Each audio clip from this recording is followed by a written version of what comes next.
Sure. Come on, dude. Okay. He's the emo boy, dude. Come on. He's shredding. And also just a turbo simp. Dude, Inosuke is so... he's Sorry, my favorite what's character. wrong with the turbo simp, dude? What's wrong with the turbo simp, I'm man? just saying. Yeah. Okay, let's are move in- on before we get our feelings hurt. Don't want emo people getting more emo, you know what I'm saying? We have Blue Pier.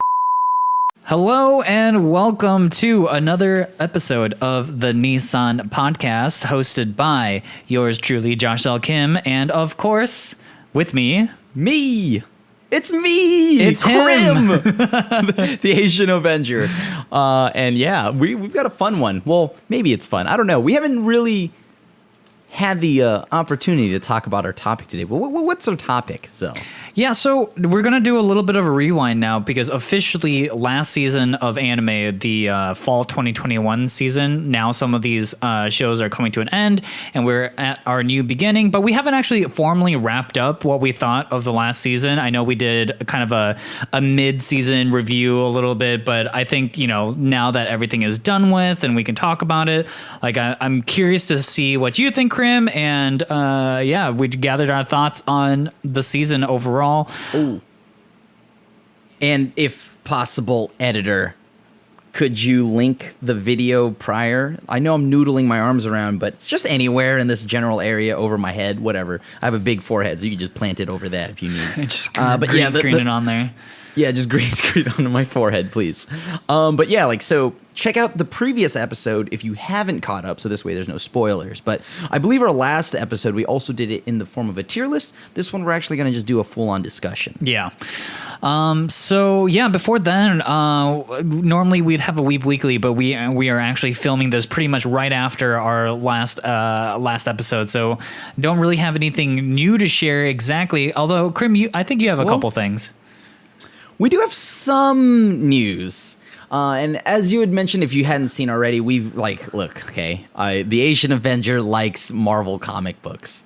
It's really surprising, and it hits it's a shock. But, so you saw, if you haven't, go check it out. We also do a spoiler-free, quick 10-minute review of Spider-Man No Way Home. If you haven't seen it by now, go check it out. You can link that to editor or not, doesn't matter.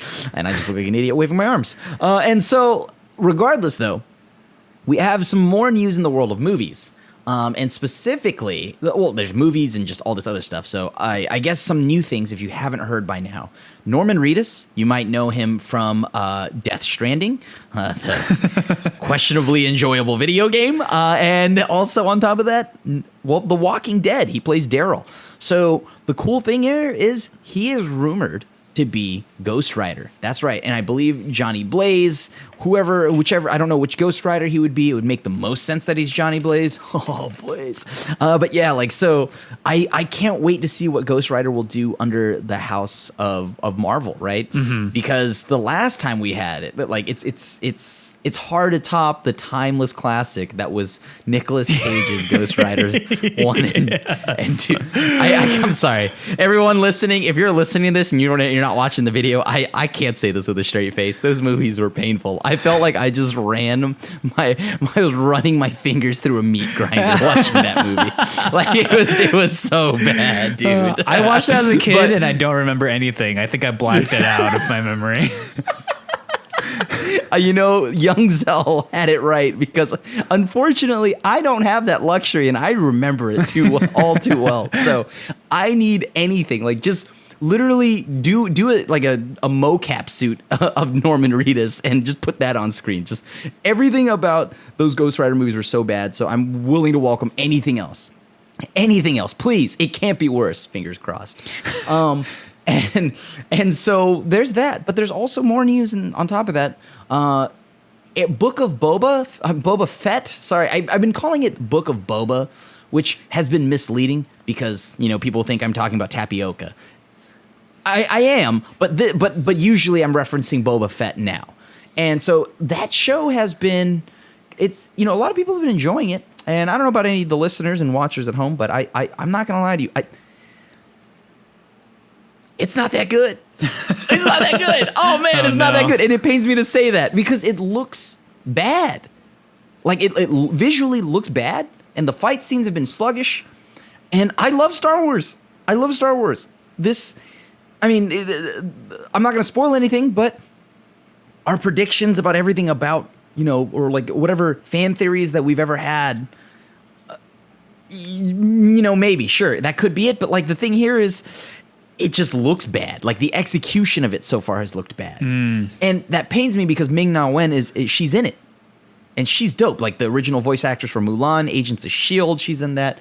So, yeah, kind of a... Sorry, I had a burp there. Kind of a bummer. I had a really good chicken sandwich, so I got to taste it again. But yeah. So that was kind of a bummer. Other than that, I think the only other news that I had personally to share was Anime Expo. Yeah. You've been, right? You've been. Yeah, no, Anime Expo, I've been many years in a row up until the COVID years. Oh, you mean BC, before COVID, Yeah. not before Crim. So- There's nothing before Crim. But yes. So that's happening. Registration just opened.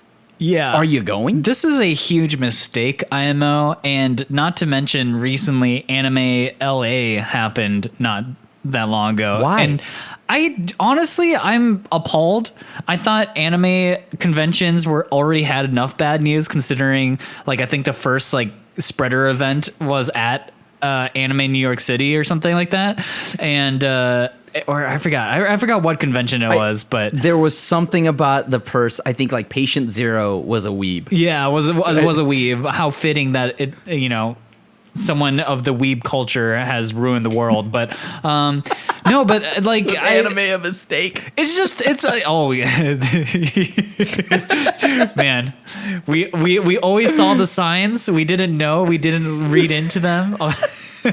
We had people defending Mushoku Tensei to the last dying breath. Oh my god. Okay, yeah. we're not even gonna get. Oh my god. Sorry. No, but anyways, like it's just one of those things where it's just like, but why? Why would you? Why? Just why? Right? Like, without getting like too political about these things, like COVID has been such a thorn in everyone's side. I understand. Like, I get you. It sucks, but like it's really bad right now, and so. It seems rather optimistic at best to be like, you know what, it'll be gone in 6 months, said the people who thought it would be gone 2 years ago. Like I remember when COVID first hit and the people were talking about, oh, like maybe this convention might not happen, but hey, maybe, by the end of the year we'll be fine. And it was not fine. Do you know how many people laughed at me when I said when COVID broke out that I don't see us being ready and this being over within the next 3 to 4 years? Now, unfortunately, I know CDC doesn't mean Crim does Crim.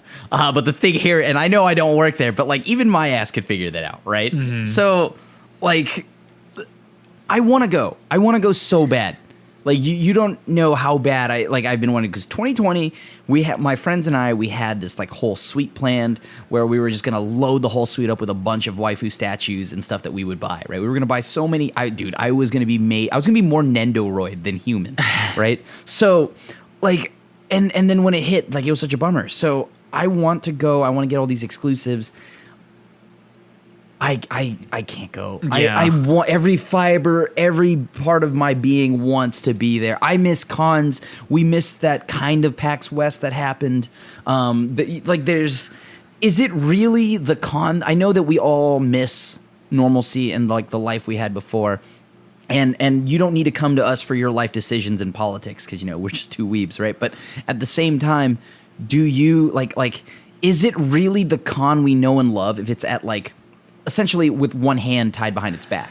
Yeah, so like this is not the con that we know, right? So if that's the case, I don't need to be there for this. If they figured out a way to bring a lot of the con experience online, like they couldn't. Here's the thing: how? You could have concerts that you can virtually attend. You can have panels that are, and you can have merch shops that are, online order or whatever. It's not the same, but if it was like that, I could understand, Anime Expo having tickets sold or whatever. But like this seems really irrational and irresponsible to me. Yeah. So it's just closing thoughts. We're not going. I'm not going to think that you're a like, you know, a poo turd person. If you go, you know, have fun. But just, there's a risk. Be careful. And obviously, please stop faking your vaccinations. Oh my God. Stop faking. Like, this is not like getting into an overage, like, you know, like going into a bar underage. This is like way different, right? So like, that is kind of upsetting, but do not go. You know, did you hear about that? Like at a Magic tournament, somebody faked their Vax card just to get in. Oh my God. And it's just like, you serious? Like, come on, man. But at the same time, so like, yeah, like I like closing thoughts on that. Just, you know, be safe, be like, obviously smart, be respectful, yeah. because it's not just your life. If you think you're fine, that's great. But like, you know, like there's other people you don't know they could be immunocompromised. And then on top of that, I know that we all miss the undeodorized smell of a convention hall. So look, as much as I want all that maximum dude sweat and terrible smells of butt cracks and stuff, you know what I mean? Like, yeah, we just be smart about it. That's all. And I think outside of that, if you haven't, like, I think we have one more thing to say. I mean, have you read Sakamoto Days? I have not, but I have heard of it. Okay, if you are like listening right now, I know that the transition was flawless, but from COVID and cons to hey, read Sakamoto Days. Read Sakamoto Days. This is like big pee-pee energy for me right now. I just finally, I feel like such an anime boomer, a weeb boomer. I found out about the Shonen Jump app. Wow. Crim, wow. Digital? Whoa. All right, Grandpa, let's get you back to bed. But like, legitimately, I found out about the Shonen Jump app, and it's like $3 a month, and you get to read 100 chapters a day, up to 100 chapters. Dude, I don't know if I've hit the cap yet, but I've gotten close. I've read like 90 chapters in a day, and I will tell you, holy crap, I can read anything and everything I want on this thing. This is not a sponsorship, by the way, but if Shonen Jump wanted to sponsor us, I wouldn't say no. So, but the thing is, like, dude, this is like genuinely legit. Like, this app is real. You know, I feel like a boomer who finally, like when our elderly finally understand that, oh, they can just message somebody on the internet, right? Like, oh, like when my uncle's face when he found out how the internet worked.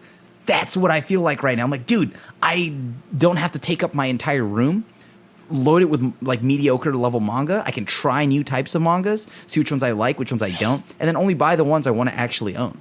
So, doesn't improve your credit score or anything like that. So check out the app. It's pretty great. And then read Sakamoto Days. It's hella funny, dude. It's an ex-assassin running a convenience store. Yeah, I've heard only good things about this. I remember when it first came out, which I forget when it did first come out. I think it came out like a few years back. But I've heard only great things about it, and I've heard, yeah, I guess it's still just going strong. I'm looking up more information just around it, like if the author has done anything else. But I also found out that the author is just younger than us, which makes me feel very qualified and capable, obviously. As I have spent most of my last week just playing Final Fantasy 14. So okay. Hey, me too, though. Me too. Me too. Hey, just remember, okay? Gustavo Fring, the actor that plays him, right? Like Giancarlo something. I forgot his last name. I do say I am sorry. In bands like Fits in the Tantrum, they made it big. They achieved greatness in the later stages of their life. Yeah. And so, hey, it's not a race. Yeah, it's not a race. It's not a race. Big pee-pee time. Okay. So, lead us into the next topic. Let's do it. Okay, now we're gonna go into the main topic for today, which is a full review on what we have watched from fall 2021. So yeah, I guess let's go through, because I think some of these shows ended up being way better than I thought, and some of these shows fell flat on their face as normal. I mean, that's just the anime way, you know. That's my ninja way to disappoint people with really good first episodes. So okay, let's start it off. I'm just gonna go down the list here. So starting with Komi-san. Komi-san. You know, I think we have both been incredibly positive on this, but man, oh man, these episodes just kept being quality. It was just really good. And this is one of those anime that did like surprise me, because again, like the original concept of it, I'm like, okay, they've done it over and over again, you know, like shy girl wants to make friends, yada yada yada, or, you know, whatever. But no, I think Komi, one, I think the art really takes it to a new level. The animation's unreal. Two, it's just like the characters are so over the top that it raises it to a level that I have not seen in another anime like this before. And like some of my favorite characters, I think legitimately Najimi from the show is like top 10 character of all time for me. She is like legitimately, or maybe I should say they, or like the most interesting, hilarious, fun character I've ever seen in an anime. Oh my God. I love Najimi so much. I guess I wish you really didn't say that much about Najimi, because, you know, I was talking to Zeri, and she, you know, your girlfriend, she's, you know what she said? What?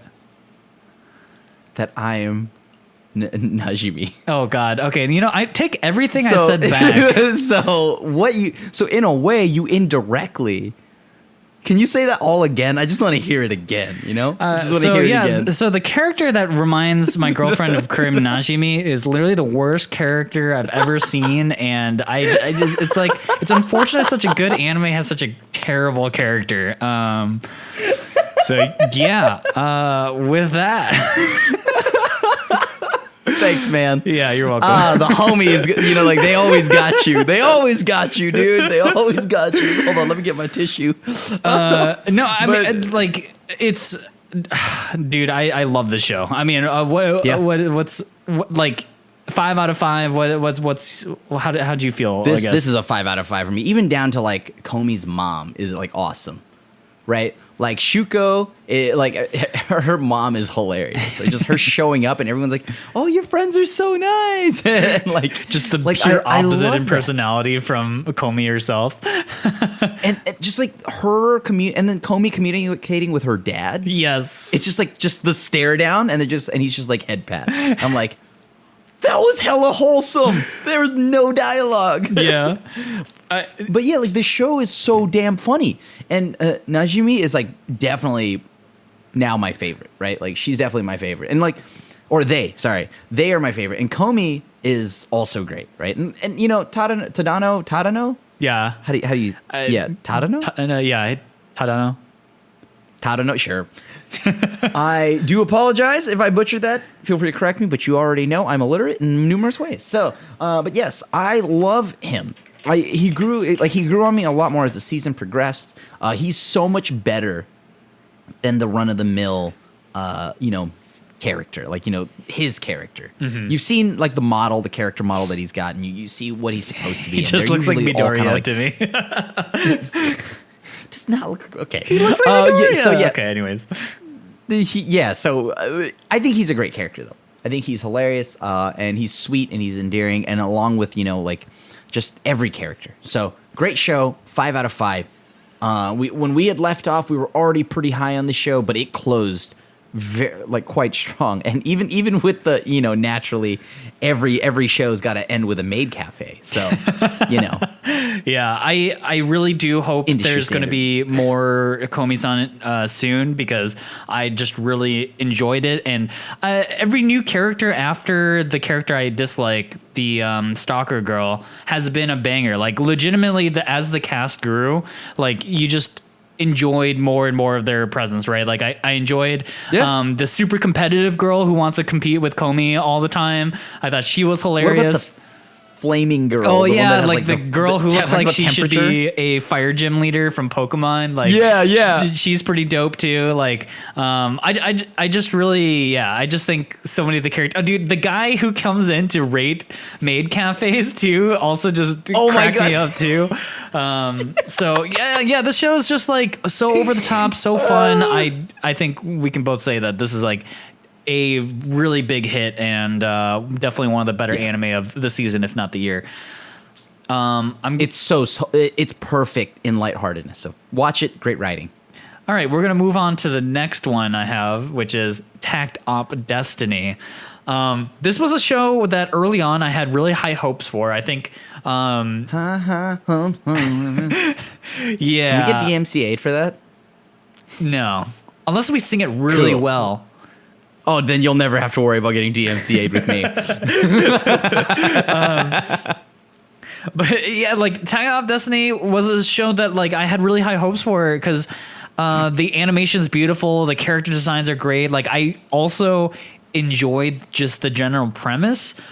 But what the heck happened in like the back half of that show? I really, it felt like they overwrote the show by quite a large margin and had to fit in too many things. And then I don't know. It just felt like a mess. At the end, I just couldn't stop rolling my eyes at basically everything that was brought up because it just didn't matter to me anymore. You know, they just lost me. It just jumped the shark.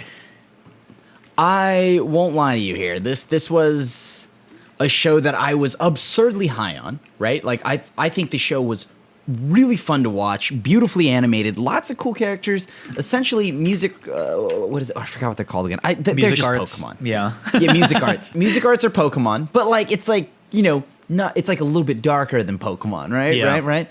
But well, actually no, Pokemon's pretty dark. But the ending, wow. I'm offended. I was so upset with this ending. Like I was like, dude, come on, man. Like I just watched like 12 like episodes of this and it's beautiful. And it's like, imagine this. We're leaning in for the kiss and right before the kiss, just like a right haymaker to the face, right? Like, dude, oh my God, this was all set up for the video game? Yeah. Your goddamn gotcha video game is what you're setting up for? They sure got us. Dude, this is like next level gotcha. This is beyond gotcha. This is like, oh my Lord. Dude, I feel like I got played so hard. Like I invested so much from like into the show. I'm not asking like I did a lot of work to watch the show, but I mean, it was really, really enjoyable. And yeah. I was just like, it's just kind of like sad that all of this is diminished by just the fact that they were trying to like lead it into the video game. Like, yeah. So apparently the video game, if you have, because I was furious, but I also had to look up what the video game was about because I'm like, damn it, man, it's doing its thing. But like, I had to look it up, and so apparently the video game is going to take place 20 years after this, when Takt finally wakes up.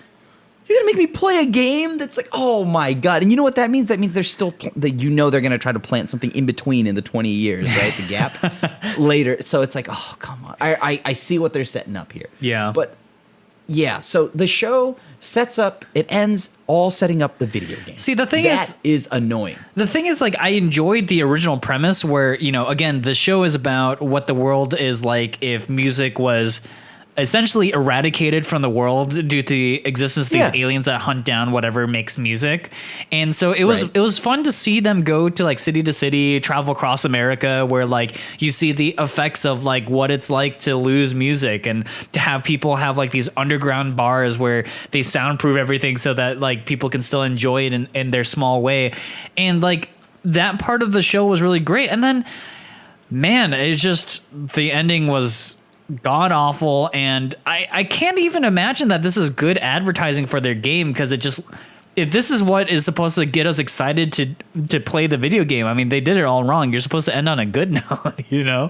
Right. Like, you're supposed to make me want to actually play the game and not be I mean, maybe it works, and maybe I do play it, because there's a part of me that will probably my play it. God. I'm like, and then when we do another video game episode and I tell you, yo, this game sucked, and it's like, I don't know what I expected. I don't know why I'm surprised. Yeah, so unfortunately Takt Op Destiny was kind of not worth watching, I think, in the end, which I'm really sad to say, but that's generally just how I feel. So that is Takt Op Destiny. It feels really bad to say that. Yeah. So yeah. I mean, okay, so if you ignore the way it ends, though, like, I would say this feels like one of those shows where it was really enjoyable for me up until we hit the ending.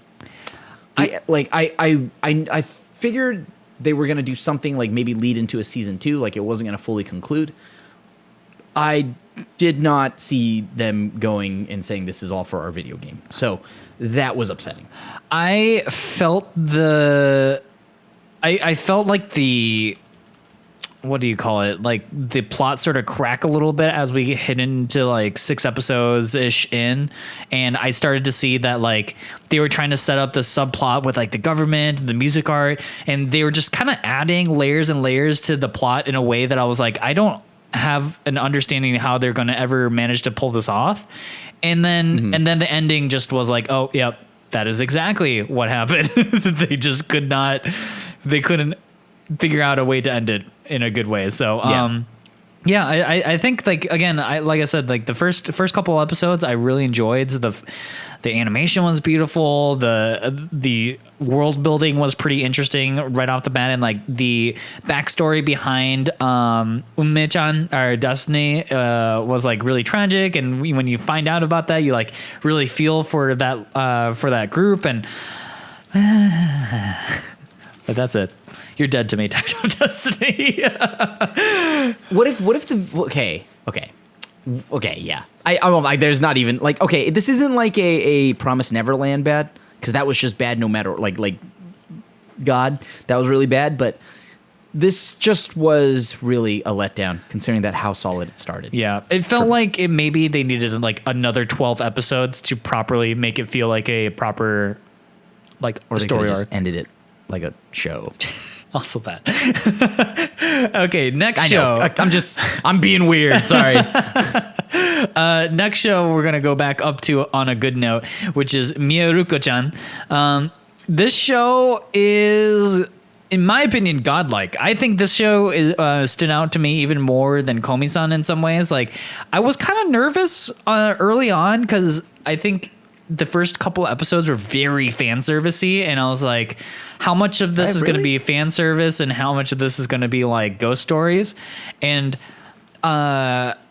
like it's more than both, by the way. Yeah, it is. It is like it is. And that's what's surprising, right? Like, I think this show really surpasses its premise and surprises me in the way that they're able to use, like, you know, because the central premise is she can see ghosts, but she doesn't want to. She tries to ignore them. And you're like, okay, where do you go with that?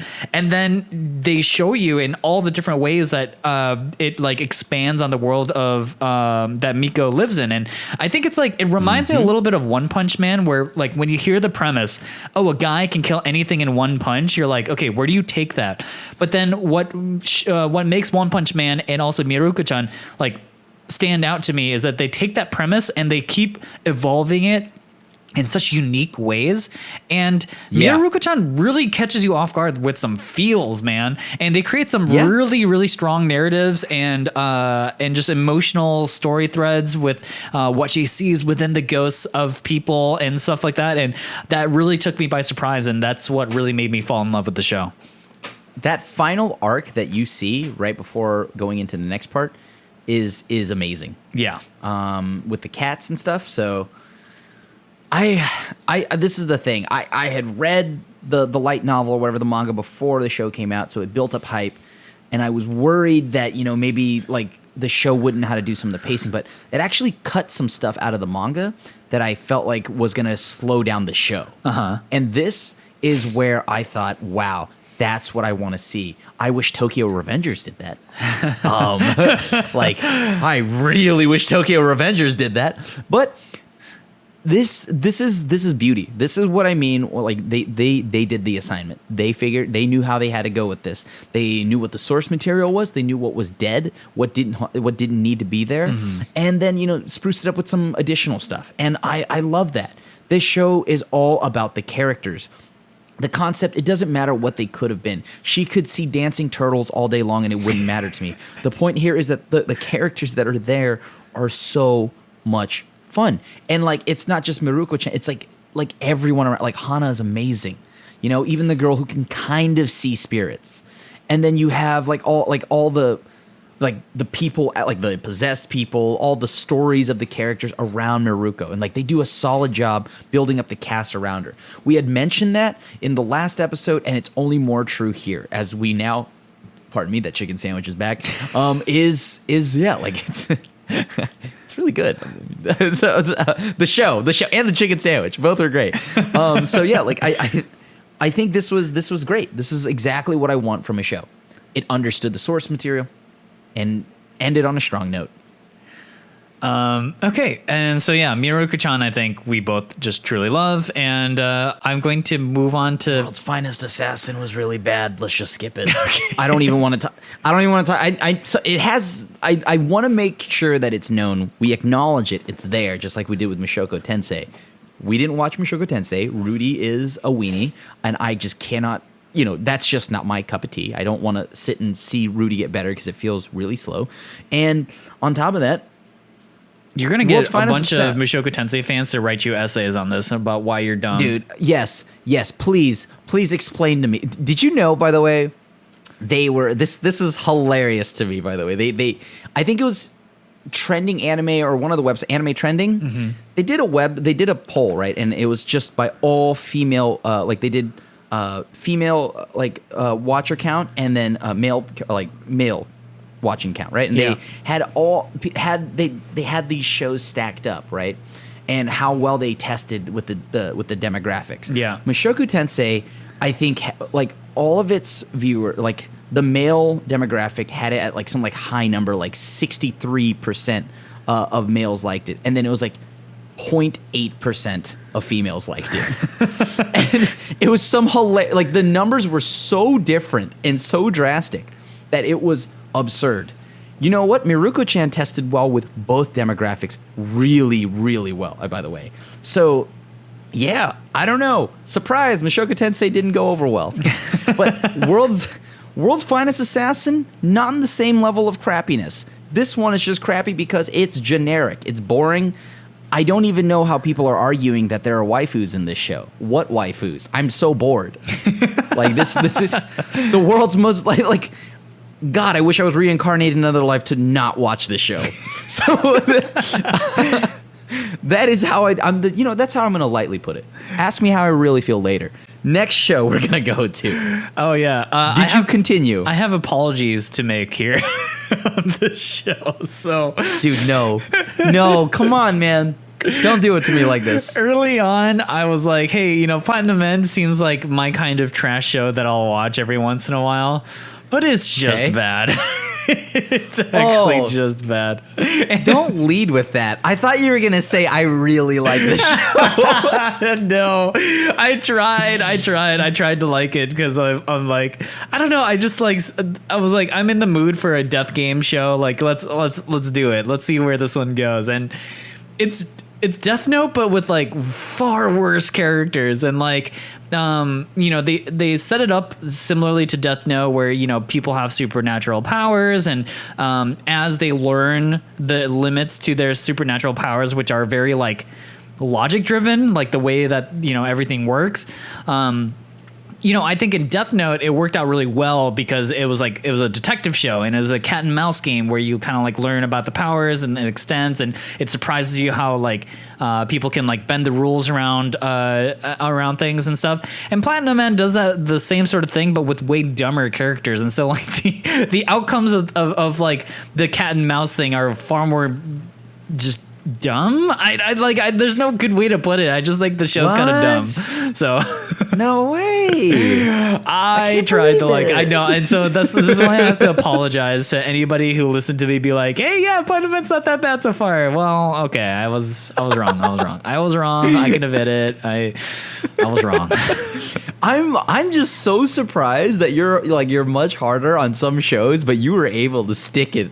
I gave up on that very quickly. Well, it was just I was like, okay, well, maybe there could be some cool plot twist here, again, I end up giving death game shows a couple of episodes because honestly, I just like that genre a lot, but this is not it. Yeah.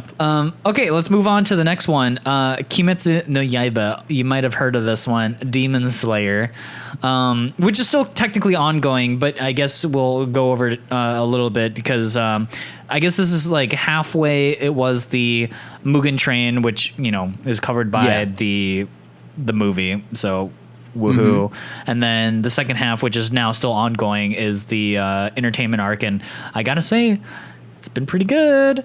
So we can probably go into more of the entertainment arc as we do our winter 2022 lineup as well. But just spoiler, I think Demon Slayer is pretty dang good. As much as like the haters want to hate on it, you know, and say like, all popular anime is bad, yada yada yada yada.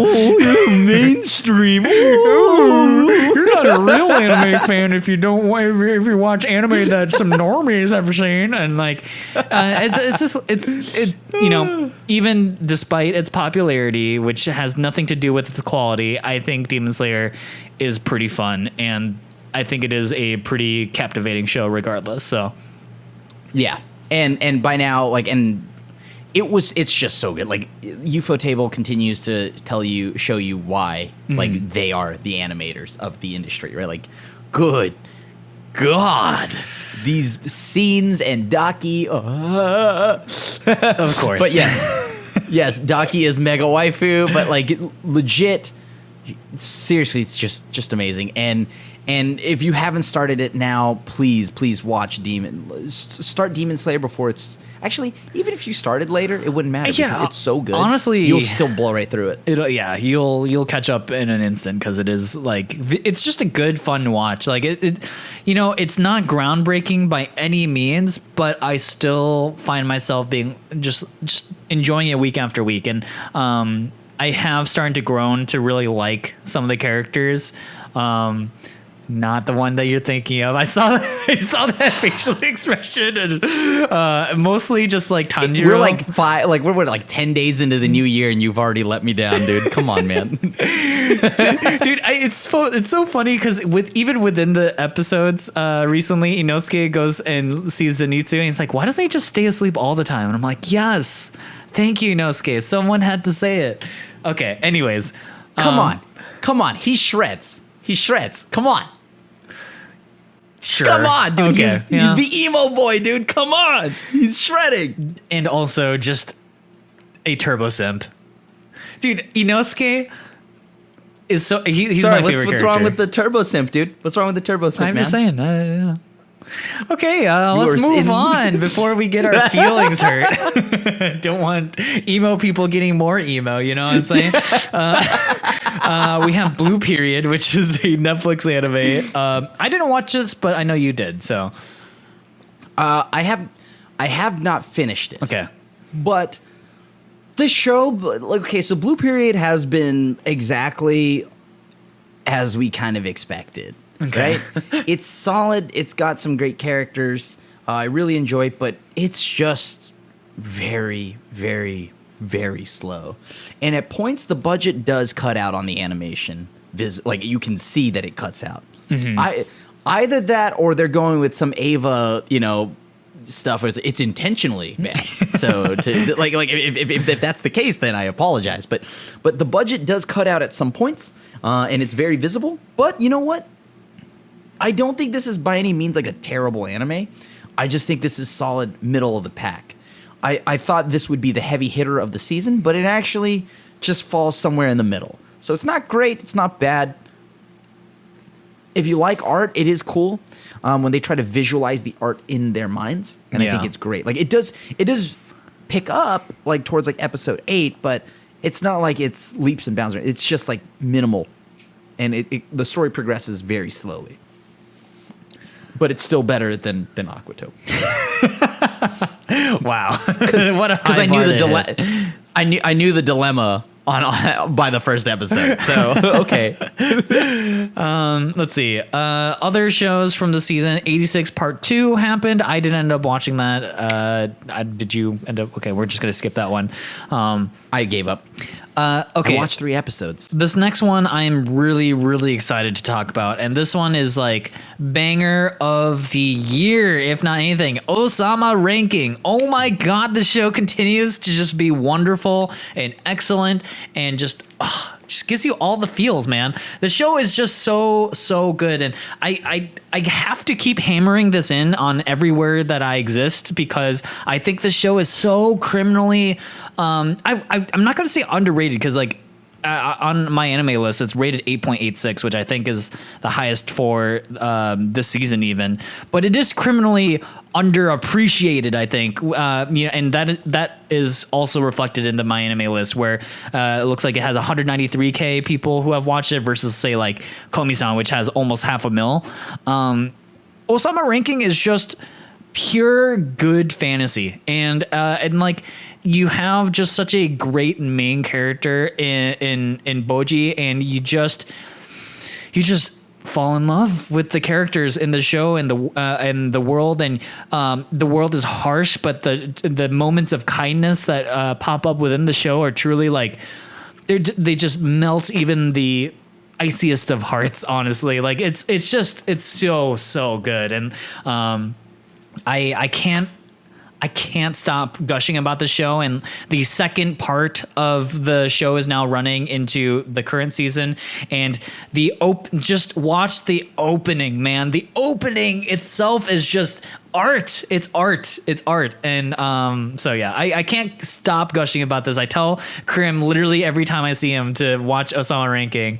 I'm too busy playing anime games that are bad. Mm-hmm. Yeah, you should. That I know are bad, and I just keep playing them and get let down every time. So yeah, Ousama Ranking is wonderful. I think everyone should watch it. Again, maybe there's a chance that it ends up being bad somewhere along the way, but I think so far it's been like legitimately just perfect. Don't jinx it. There's one thing I know about anime: they will find the way to snatch victory from the jaws of defeat. Wait, I guess the opposite of victory. Yeah, wait, snatch defeat from the. I don't know. Whatever you got. You know what I was getting at. But the thing here is, yeah, like just do not count them out. But yeah, so okay, that's enough about me gushing over Ousama Ranking, which is the best anime of the year. But just saying, we don't need to talk about Senpai as annoying because it ended by the time we filmed the mid-season. Oh, I did believe, it? I think there was a couple episodes after. Maybe there was. Well, it was still really good. Yeah, it still ended on a cute, like, slice of life note that you would expect, right? Like, solid, all around, great cast, still just as charming as ever. And I mean, damn, that was just a wholesome show. I thought it was going to be this weird, I don't know, super, like, heavily fan servicey show or something like that about office coworkers. I thought it was going to be like a boobified Wotakoi, but no, it's just actually good. Yeah, anytime a show has like there's like a couple like trigger words for shows, and like Senpai definitely is like one of those things where you're like, okay, you put Senpai in the title, I roll my eyes a little bit, but Senpai is Annoying was actually just good-hearted fun, and I think this one was a truly excellent slice of life show. So if you're into slice of life, some light comedy, Senpai is right up your alley. So and so I guess lastly, I mean, we move down. Oh, and Shimatsu no Harem, World's End Harem. It's airing now. It started. I watched it, and we're gonna have it. We'll talk about that later. But yeah, we watched it, and so I guess the only other show here is Irina, Vampire Cosmonaut. I was pretty high on this show at the beginning of the season, mid-season, and pretty much all the way to the end. The ending of this show was like very rushed.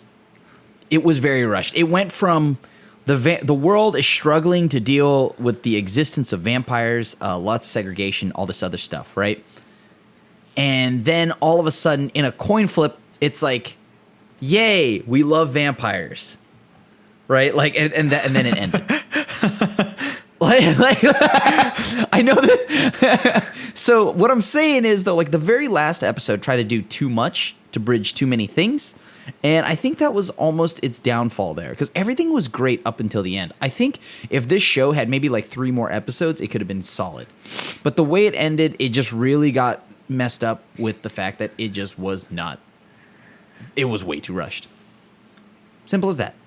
So I feel so bad. Why anime? Why can you never stick landings, man? What is it about? This is what endings? I mean. Yeah. Endings are just never a thing. And it's like, don't even, you know what I would have rather them have done? Just not touch up on the fact that, like, you know, the whole vampire issues at that point. Just have it end with them being somewhat like you got the happy ending, but everything felt forced, and it was just like, and now we're all happy, and all future vampires will be happy, and this is going to be great. What a wonderful life. That's it. They just actually broke out the guitars and started singing Kumbaya at the end. Honestly, if like I'm a little upset somebody wasn't playing Wonderwall, but yeah, okay. but yeah, like that was the ending, and I think that was the bummer. So, but we'll move on to the next one. A show that we were pretty high on at the beginning of the season was Sakugan. You dropped it, right? I think at the mid-season point. I dropped it about like 7 episodes in. I was really high up on the show early on because it gave me vibes from shows that I have really loved in the past, like Made in Abyss, and kind of has that sort of like Trigger, Studio Trigger feel to it. And I was expecting some good like interactions between a doting dumb dad guy with smart mischievous young daughter. And it kind of just didn't really deliver on that premise at all. I found the characters, like both the girl and the dad, to be kind of annoying most of the time. And their interactions, even like the ones that were meant to be heartfelt, felt not that great. And the world itself, too, just didn't lend itself to making me feel like I understood it more. It was just like, I don't know. There was something missing. I can't really place my finger on Sakugan and why it fell apart so quickly for me. But I think most centrally, it was just that, like, I really didn't like the characters themselves, like the main girl and the main guy, and like the sort of like, because this is kind of a treasure hunt, right? Like they're looking for the promised land, and I just felt like they kind of just lost that thread really early on and didn't really explain it too well about its importance and why it would matter. And then they kind of get involved in all sorts of other drama that they just kind of like inadvertently get their head stuck into. And yeah, I don't know. I don't know. What's your take on the show? I think that it's exactly that. Like, it dropped off for me pretty hard because the characters were all annoying. The interactions didn't feel like genuine, right? Like the new girl they brought on at first was like, oh, she's got like that mysterious bounty hunter troubled past kind of thing going on, right? Yeah, it's like, where have I seen this before? But at the same time, the battles didn't get any better. They didn't look that cool. So I held on for maybe 2 more episodes. Yeah, and then I also dropped it. So all around, kind of a bummer. Looked like it could have been so much more, but it just fell flat for me. Yeah, so unfortunate. This next show, this show is a banger, and it really deserves to be like watched way more. And that's Kyuketsuki Tsukushinu, otherwise known as Vampire Dies in No Time. I mean, this show is dumb as hell, and it is hilarious. We cracked up watching this together. I watched the latter half. Like, you eventually run into his family, his dad, his grandpa, and all this other stuff, and the way it concludes is hilarious. Like that one scene where they, like, what's his name already, the vampire hunter, Ronald, right? Yeah, no. Ronaldo. Yeah, Ronaldo is bonding with like Draluk's dad or something over like how boobs are like beautiful in all sizes, and that takes away power from like